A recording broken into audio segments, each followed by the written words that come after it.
이번 러시아와 우크라이나 전쟁을 통해서 일약 세계적인 스타로 떠오른 사람이 있습니다. 그 사람은 다름이 아니라 바로 우크라이나 대통령인 젤렌스키 대통령이죠. 젤렌스키 대통령은 1978년 우크라이나 유대인 집안에서 태어났습니다. 그러니까 순수한 러시아 사람이 아니고 유대인인 거죠. 아버지는 컴퓨터공학과 교수였고 어머니도 공학자였다 그럽니다. 그러니까 어렸을 때부터 유복한 집안에서 그렇게 자라났고요. 그의 증조부는 2차 세계대전 때 독일 나치에 의해서 희생된 홀로코스트였다고 합니다. 그러니까 젤렌스키가 대통령 되기 전에 코미디언이었는데 그냥 평범한 코미디언은 아니었던 것입니다. 젤렌스키는 어려서부터 아주 재능이 많았다 그럽니다. 음악에도 또 예술에도 운동에도 재능이 많았다 그럽니다. 학교 다닐 때 그 기타 앙상블 기타리스트로도 활동을 했고 또 춤도 굉장히 잘 춰가지고 2006년에는 댄스 경연대회에서 우승도 차지했다 그러죠. 굉장히 다재다능한, 또 성격도 굉장히 밝고 긍정적인 사람으로 다른 사람을 웃기게 하는 것, 다른 사람에게 웃음을 주는 것을 굉장히 잘했고 또 그게 굉장히 보람되게 생각을 해서 앞으로 자신은 인생을 다른 사람으로 하여금 웃게 하는 이런 인생을 살고 싶다. 그래서 고등학교 때 코미디 경연대회에 나가서 우승을 함으로 이제 코미디언이 됐다. 그런 얘기를 합니다. 19살 때는 연예기획사를 설립해서 자신이 주인공을 맡아서 영화도 찍고 또 그렇게 드라마도 만들고 했는데 2015년에는 국민의 종이라고 하는 대하 드라마, 51부작짜리 대하 드라마를 만들었다 그럽니다. 그래서 부패한 우크라이나 사회, 특별히 정치를 풍자하고 자신이 그 안에서 주인공이 됐는데 교사로 그런 우크라이나의 부패를 폭로함으로 나중에 자신이 대통령이 되는 이러한 드라마를 만들었다 그래요. 근데 이 드라마가 얼마나 선풍적인 인기를 끌었는지 전 국민의 50% 이상이 그것을 시청하는 아주 굉장한 인기를 끌었다 그럽니다. 이후에 여러 사람으로부터 당신이 그 드라마처럼 정말 이 나라에 정말 좋은 대통령이 되어 보는 게 어떠냐 이런 요청을 받고 그 국민의 종이라고 하는 출연진과 함께 국민의 종 정당을 만들었던 것 같아요. 그래서 대선에 도전을 했는데 2018년에 그 대선에서 대통령에 당선이 된 거죠. 현직 대통령을 3배 이상 그 많은 표로 꺾는 아주 완승을 거두고 대통령이 됐다 그럽니다. 그때가 41세였다 그래요. 그러니까 TV 드라마가 그야말로 말 그대로 현실이 된 거죠. 드라마틱 인생을 산 사람인데 가만히 보면 그 윤석열 당선자보다도 훨씬 더 드라마틱하게 대통령이 된 사람이 아닌가 생각이 됩니다. 그런데 이분이 코미디언 출신이라서 많은 사람들이 이분이 대통령이 된 것에 대해서 부정적인 견해를 가지고 있었습니다. 특별히 이 서방 언론들이 굉장히 부정적인 평가를 했는데 뉴욕타임스 같은 경우는 이 젤렌스키가 대통령 되고 난 이후에 우크라이나 정치가 완전히 코미디 드라마가 됐다. 전문가가 없는 정부, 외교관 없는 외교부, 장군 없는 군대, 언제 붕괴될지 모른다. 아마추어 정치가가 국가 대사를 망치고 있다. 이렇게 혹평을 했다 그럽니다. 젤렌스키에 대한 이런 평가가 지난 우리나라 대선에서도 있었죠. 경험 없는 정치인 들어서서 나라에 큰 위기가 왔다. 그런 얘기를 한 분도 있는데, 그런데 그분에 대한 이 젤렌스키에 대한 진가가 전쟁이 난 이후에 비로소 드러나기 시작했다라고 하는 것입니다. 전쟁 터지고 난 이후에 많은 사람들은 코미디언 정치가가 뭐 얼마나 나라에 충성을 하겠나 의문을 갖고 제일 먼저 도망갔을 거다. 그렇게 생각하고 막 그런 소문이 났는데 이 젤렌스키 대통령이 나 도망가지 않았다, 나 여전히 수도 서울에 있다, 그래서 영상을 찍어가지고 업로드하고 그것을 통해서 계속 국민들과 함께 우리가 함께 싸우자, 이 나라 지켜내자, 이런 것들을 많이 했다 그러죠. 그것도 저렇게 군복 같은 옷을 입고 결사항전 의지를 다지고 그렇게 했다는 거죠. 실제로 전쟁 난 이후에 미국이 젤렌스키 대통령에게 제안을 했다 그래요. 당신 우리가 살 길을 터주겠다, 피신할 수 있는 길을 열어주겠다 그랬는데 젤렌스키 뭐라 그랬냐 하면 거절했다는 거죠. 지금 나에게 필요한 것은 도망가는 데 필요한 탈 것이 아니고 싸울 탄약이 필요하다. 아주 굉장히 유명한 말이 됐는데 그 말 때문에 그냥 모든 사람들이 막 세계 서방 여러 국가가 감동을 한 거예요. 그때부터 이 젤렌스키와 우크라이나를 도와야 되겠다, 세계 각국으로부터 굉장히 지원이 많이 들어서게 되고 나타나게 되고 국민들이 그 젤렌스키 대통령을 통해서 완전히 결사항전의 의지를 다지는 이런 아주 놀라운 일을 지금 하고 있다고 하는 것이죠. 대단한 지도자인 것입니다. 그래서 미국의 시사주간지인 타임즈 같은 경우는 그렇게 평가했다 그러죠. 찰리 채플린 같은 젤렌스키가 윈스턴 처칠 같은 사람이 됐다, 그렇게 극찬을 했고 우크라이나 국민들도 이 자기 대통령을 얼마나 자랑스러워하는지, 러시아에는 군대와 무기가 있지만 우리나라에는 젤렌스키가 있다, 이럴 정도로 아주 굉장히 자부심을 가지고 그렇게 전폭적 지지를 보내고 있다라고 합니다. 여러분, 그렇습니다. 전쟁이 나기 전까지는 젤렌스키라고 하는 사람이 어떤 사람인지 잘 몰랐어요. 그렇게 내공이 강하고 훌륭한 사람인지 아무도 몰랐습니다. 그런데 그 진가가 오히려 전쟁이 터지고 나서 드러나게 됐다라고 하는 것이죠. 여러분, 그렇습니다. 우리가 평소에는 사람을 잘 몰라요. 그런데 어려움을 만나게 되면, 환난을 맞게 되면 그 사람이 어떤 사람인지를 알게 된다고 하는 거예요. 여러분, 우리 믿음도 마찬가지라고 하는 겁니다. 평소에는 잘 몰라요. 누가 진짜 믿음이 좋은지 그렇지 않은지 잘 몰라요. 그런데 어려움과 환난을 만나게 되면 우리 믿음이 진짜인지 가짜인지 이걸 다 알게 된다고 하는 것이죠. 여러분, 아브라함 같은 경우가 대표적인 케이스가 아닌가 생각이 되는데, 하나님께서 어느 날 아브라함에게 그렇게 말씀하셨어요. 아브라함아, 네가 사랑하는 그 아들, 네 독자 나에게 번제로 바치라. 여러분, 말씀 그대로 이삭은 보통 아들이 아니었죠. 100세에 낳은 독자 이삭이기 때문에 이 아들은 아브라함에게 있어서는 자기 목숨보다도 더 귀한 그런 아들이었습니다. 그런데 그 아들을 하나님이 독자로 바치라고 그렇게 말씀하신 것이죠. 여러분, 왜 하나님이 그런 말씀을 하세요? 도저히 상식적으로 이해할 수 없는 그런 말씀, 그런 명령을 하셨는데, 그렇게 하시는 이유는 바로 그걸 통해서 아브라함의 믿음을 보시기 위함인 것이죠. 아브라함의 믿음을 보시기 위해 시험하신 거예요. 정말로 아브라함이 이 아들보다도 나를 더 사랑하는지, 내가 이렇게 상식적으로 이해 안 되는 명령을 해도 아브라함이 그 말씀을 믿고, 하나님 말씀을 믿고 순종하는지 그걸 보고 싶어 하셨다고 하는 것입니다. 근데 아브라함이 어떻게 했어요? 그 시험에서 믿음으로 통과하고 아브라함 믿음이 진짜 믿음인 것이 드러나게 됐다라고 하는 것입니다. 여러분, 하나님께서 아브라함을 통해서 큰 복을 주고 큰 역사를 이루시려고 하나님이 계획하셨어요.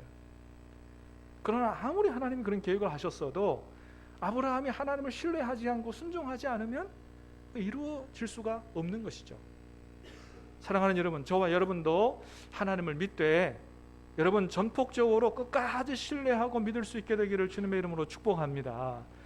이해되지 않더라도 말씀에 순종할 수 있는 믿음을 가질 수 있게 되기를 주님의 이름으로 축복합니다.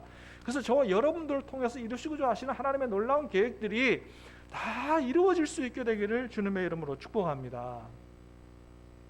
아브라함이 그 하나님의 말씀을 들은 이후에 그 다음날 일찍 일어나서 아들 이삭을 데리고 나귀 위에 땔감을 잔뜩 지워가지고 하나님 명령하신 곳으로 출발을 했습니다.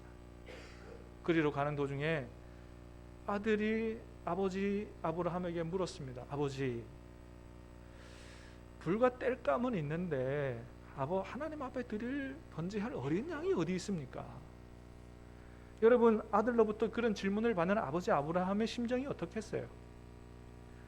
아들아, 네가 바로 그 번제할 어린 양이야, 이런 얘기를 할 수도 없고, 참 그 마음이 천갈래 만갈래 찢어지지 않았겠나, 그런 생각이 듭니다.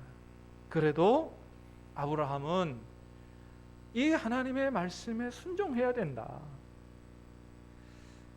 흔들리지 않고, 정말 하나님께서는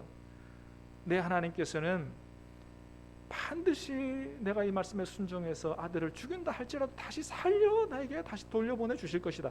그래야 내게 하신 하나님의 약속이 이루어지기 때문에 하나님 반드시 그렇게 하실 것이라고 하는 그 믿음을 가지고 하나님께서 명령하신 그곳으로 뚜벅뚜벅 나아갔던 것입니다. 번제할 장소에 이르러서 땔감을 버려놓고 아들을 결박해서 이제 칼로 잡으려고 하는 순간에 하나님께서 나타나셔서 스탑! 그만하면 됐다. 그만하면 내가 너의 믿음을 알겠다. 그렇게 정지시켜 주셔서 죽이지 않고도 아브라함 믿음이 하나님 앞에 증명되는 그런 사건이 있었죠. 그 시험을 믿음으로 통과한 이후에 하나님께서 아브라함에게 이렇게 말씀하십니다. 창세기 22장을 한번 읽어보겠습니다. 16절 17절 시작.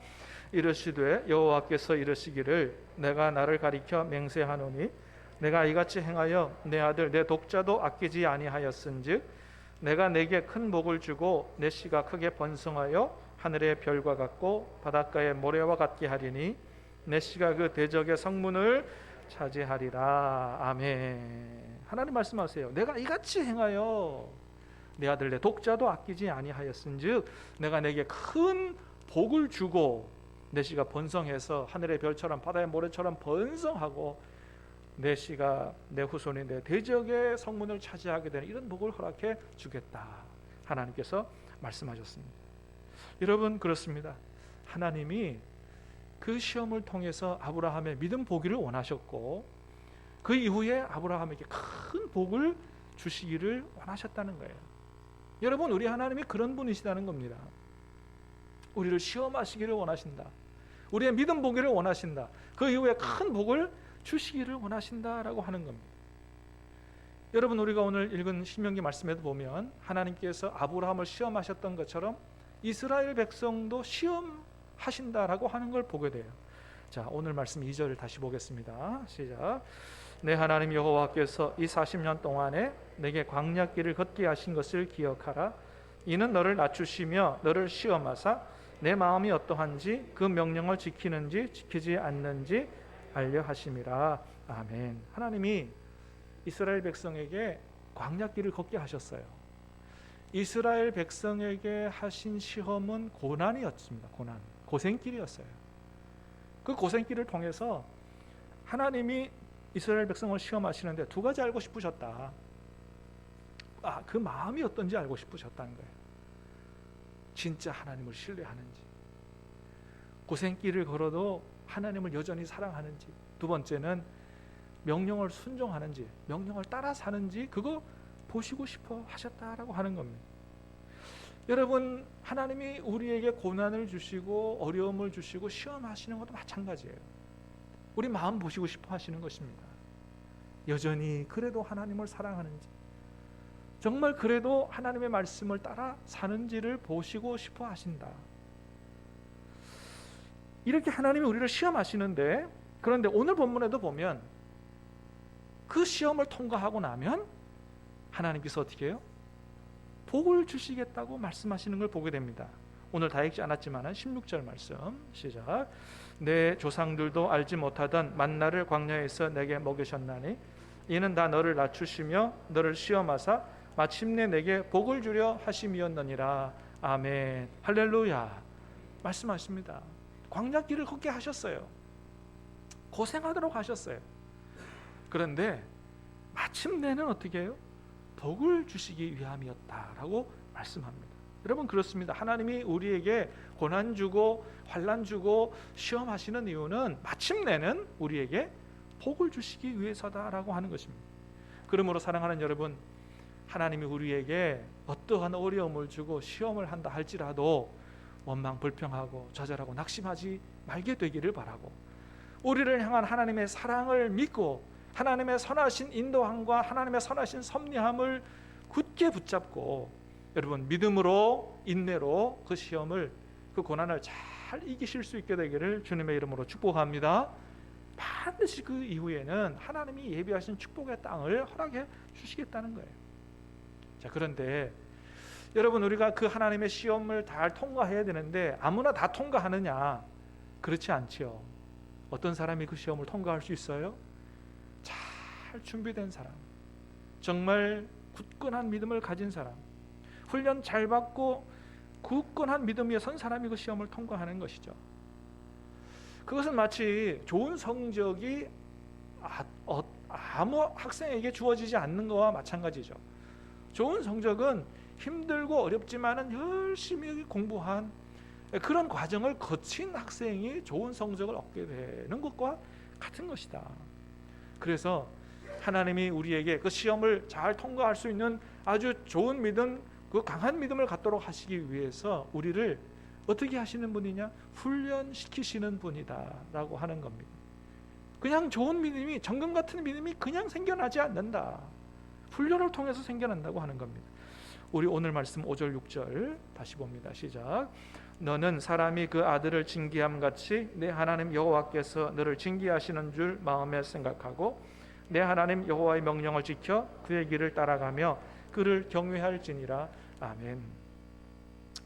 하나님 말씀하세요. 너는 사람이 그 아들을 징계함 같이 내 하나님 여호와께서 너를 징계하시는 줄 마음에 생각해라. 하나님이 너를 징계하시는 이유는 사람이 그 아들을 사랑해서 징계하는 것과 같다. 근데 저기 말하는 그 징계라고 번역한 단어는 징계라기보다는 영어 성경에 보면 디서플린이라고 돼 있어요. 그건 뭐냐면 훈련이라는 의미예요. 하나님이 우리에게 여러 가지로 훈련하시는데 이유는 사람이 그 아들을 사랑해서 훈련시키는 것과 같다라고 하는 거예요. 히브리서 2장에도 마찬가지, 12장에도 마찬가지예요. 시작. 내 아들아, 주의 징계하심을 경히 여기지 말며 그에게 꾸지람을 받을 때에 낙심하지 말라. 저기도 마찬가지로 내 아들아, 주의 징계하심을 경히 여기지 말라라고 하는 게 바로 훈련이에요. 디서플린이라고 돼 있어요. 여러분 그렇습니다. 하나님 우리를 훈련시키시는 분이에요. 왜요? 더 강하고 온전한 믿음을 갖도록 하기 위해서 그런 것이죠. 저는 5형제 중에 그 넷째로 태어났는데 4녀 1남으로 태어났어요.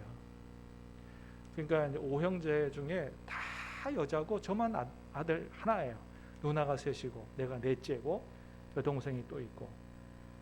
그 제 바로 위에 누님의 이름이 뭐냐 하면 남희예요. 남희. 산의 남자 발할 희자예요.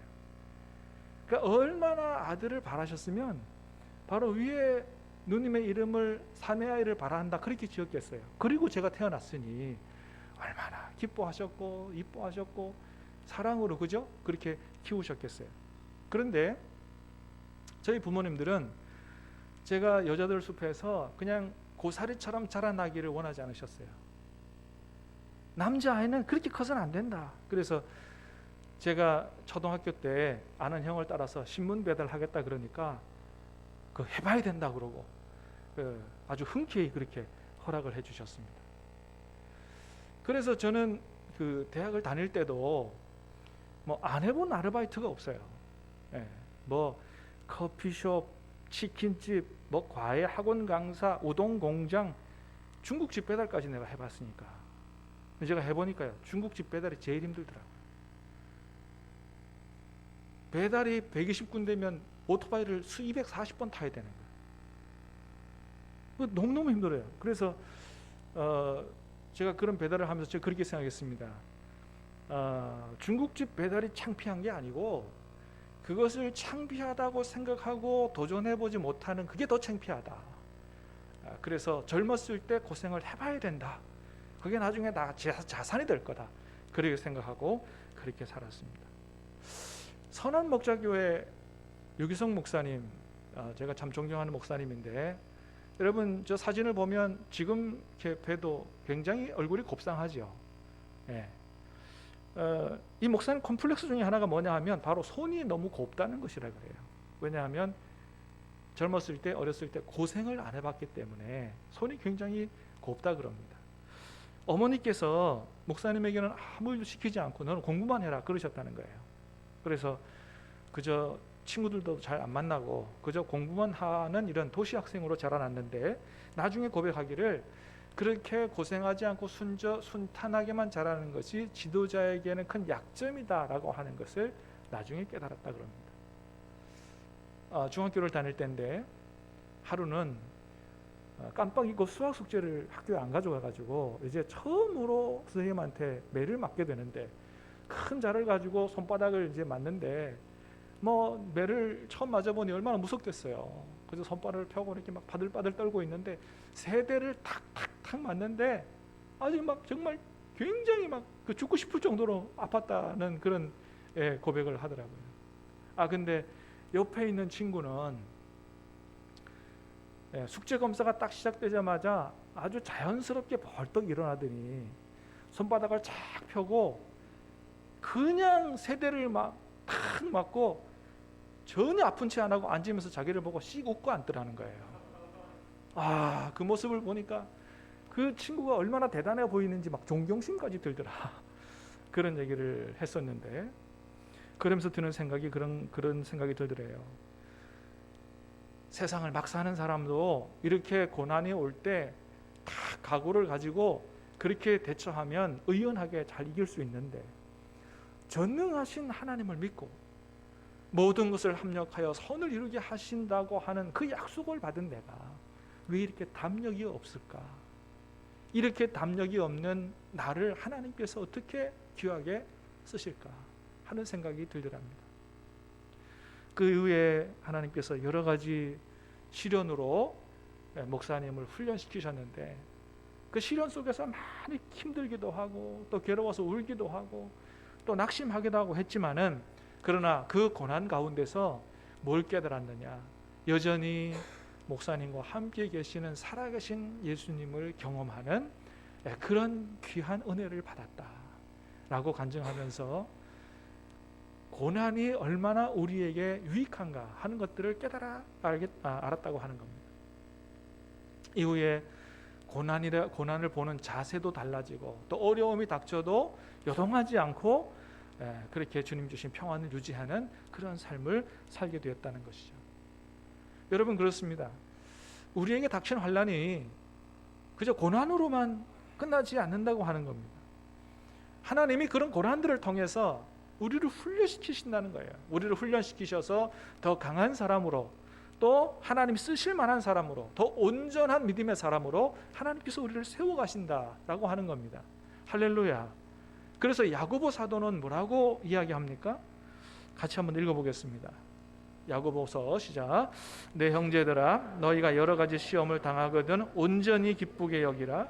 이는 너희 믿음의 시련이 인내를 만들어내는 줄 너희가 알미라. 인내를 온전히 이루라. 이는 너희를 온전하고 구비하여 조금도 부족함이 없게 하려 함이라. 아멘. 야고보 사도 얘기합니다.